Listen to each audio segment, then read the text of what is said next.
ఇప్పుడు నేను ఎక్కడున్నానో తెలుసా? చెన్నై నుంచి బెంగళూరు వెళ్ళే ఫ్రెష్ బస్లో ఉన్నా. చాలామందికి బస్సు అనగానే అమ్మో అని భయం వేస్తుంది, కానీ నాకు ఈ బస్సు ఎక్కిన వెంటనే వచ్చిన ఫస్ట్ ఫీలింగ్ ఎంత బాగుందో, ఎంత హైజీన్ అండ్ ప్రాపర్గా మెయింటైన్ చేస్తున్నారో వీళ్ళు ఈ బస్సెస్ని. ఇక్కడ మీకు చూస్తే మీకే అర్థమవుతుంది. ఈ సీట్స్ చూస్తే కూర్చొని వెంటనే నిద్రపోయేలా ఉన్నాయి ఇవి, అంత ప్రాపర్గా ఉంది. ఇలా ఆకలేస్తుంది అన్న టైంలో మనకు ఒక బస్ థీమ్తో ఒక ప్యాకేజ్ ఇచ్చారు.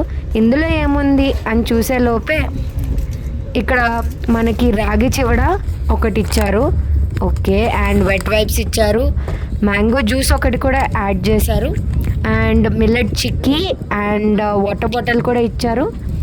ఇక్కడ ఇలా స్వెటర్ తెచ్చుకోలేదు అని రిగ్రెట్ ఫీల్ అయ్యే లోపే పక్కనే బ్లాంకెట్ కూడా ప్రొవైడ్ చేశారు. సో ఓవరాల్ నా ఎక్స్పీరియన్స్ చెన్నై టు బెంగళూరు అయితే ఇట్స్ అ ఫెంటాస్టిక్ జర్నీ.